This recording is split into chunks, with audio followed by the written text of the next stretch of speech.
okay, I think I can do this. I think, this is absolutely insane, but I think I can do it. I have to ask about Top Gun, Bob. So insane. I mean, I can't even imagine. It's doing incredible. You've grown up in this world, but it's very well known. Tom is obviously a presence on set. What was it like working with him, and anything that he instilled in you that you took away with you? 1,000 things, Stephanie. I mean, that was like, I had to just transform into a sponge and just absorb, because it was a new lesson every day. I mean, he is a titan, I've never seen anyone approach filmmaking the way he does, and I've also never seen someone that far into their career who's still has such drive, has such curiosity, has such passion, has such a reluctance to settle, is always trying to make even the smallest scenes better. And he's so invested in learning about, he's already learned about it, but in every asset of filmmaking, he seems to have a vast understanding of every particle that goes into making a good movie that everyone around the world can relate to. And so that was just incredible to watch. He's not really competing with anyone. The only person that he's really competing with is himself. So to watch somebody have that kind of internal push and pull, tug of war, is really inspiring and really contagious.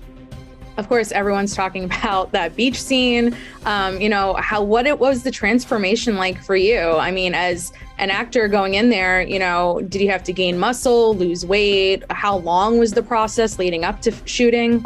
Yeah, I mean, it was pretty, everyone, the whole cast was undergoing some serious battles of impulse to get ready for that scene. Everyone was working out like crazy.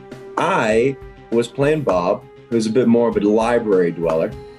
So I thought I was like, I think it'll be a little bit dissonant if Bob takes his shirt off and he's a little ripped.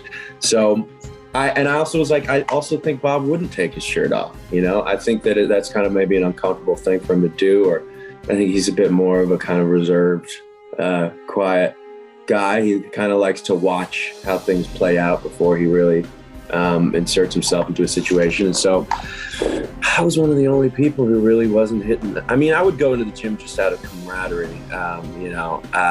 Glenn Powell infamously one time was doing some lateral flies and was whispering something to himself really intensely. And I was like, Glenn, what are you saying? He was like, montages last forever. Oh no. That was his mantra. And then everyone started to just, chant that. But it was a pretty fun scenario to be a part of. Well, you had to do actual training, right? Before shooting, not just, physically. What was the most challenging thing you think? There was hurdle after hurdle, but I think, because we had to do all this, learning how to handle G's is one thing. Learning how to handle motion sickness is another thing. Learning how to kind of just be able to be really cognizantly aware. And there's a lot of stuff that you have to do on the day when you're up there shooting. And so to kind of be able to handle all these different biological shifts and environmental shifts that are going on, and kind of like claustrophobia, and you're up in the air doing insane maneuvers while also trying to get a good performance, get what we needed for the storyline, make sure that it was dynamic, make sure that the continuity worked, make sure that the sun was in the right place, between 2 and 3 o'clock. Otherwise, you could have the shadow of the camera on your face. And then we also had to do all this, swim training in order to get certified, in order to get into the plane. That wasn't even in the movie. But despite all that, despite the challenges, Tom really set up this course himself. He designed this training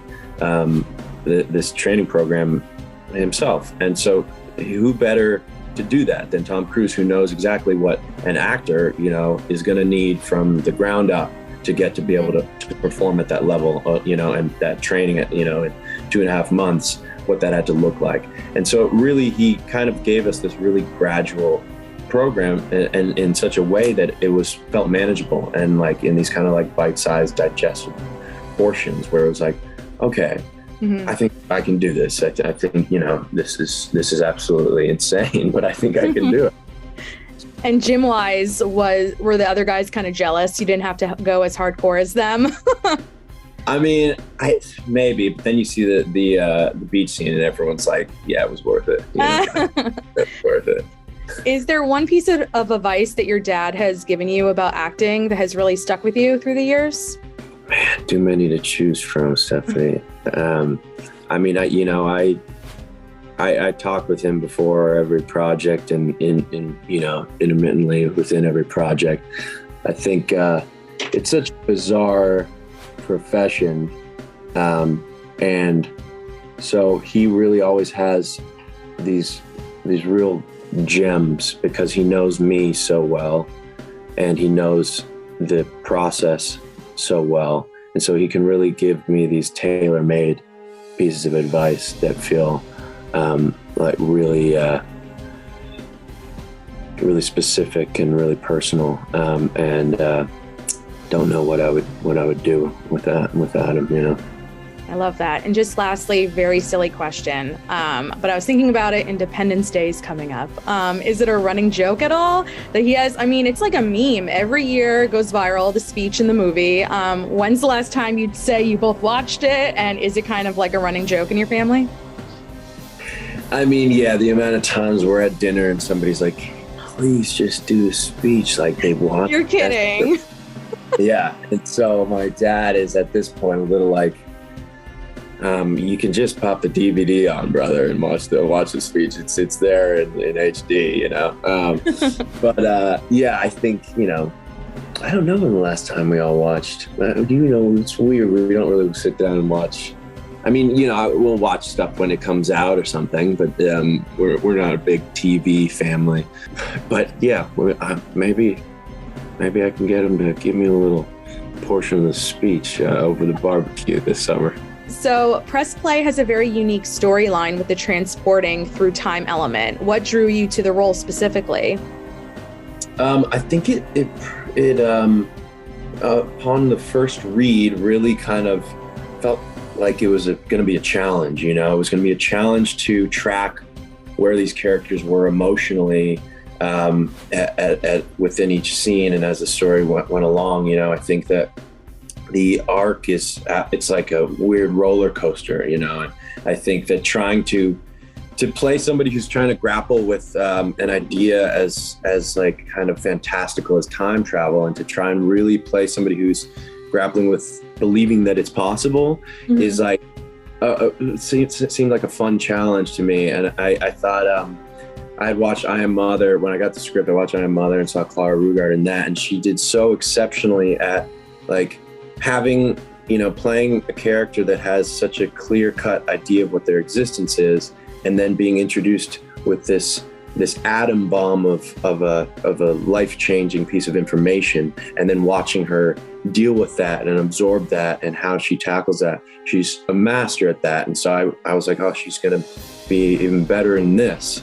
And so I really wanted to kind of learn from her and see how she did that. And I figured she was going to be able to, you know, steer the ship in the right direction. And so I was really intrigued by that. I thought Greg Bjorkman had some really incredible ideas and had a really, you know, a personal relationship to this story that, you know, it was very much, he had some grounded ties to this story, you know, and I thought that was cool to go into something so kind of sci-fi with such a grounded intention, which was really intriguing. I also really like producers Jonathan Schwartz and Logan Lerman seemed to be really excited about this, and I really enjoyed working with them. They had a great attitude and excitement, contagious excitement about them.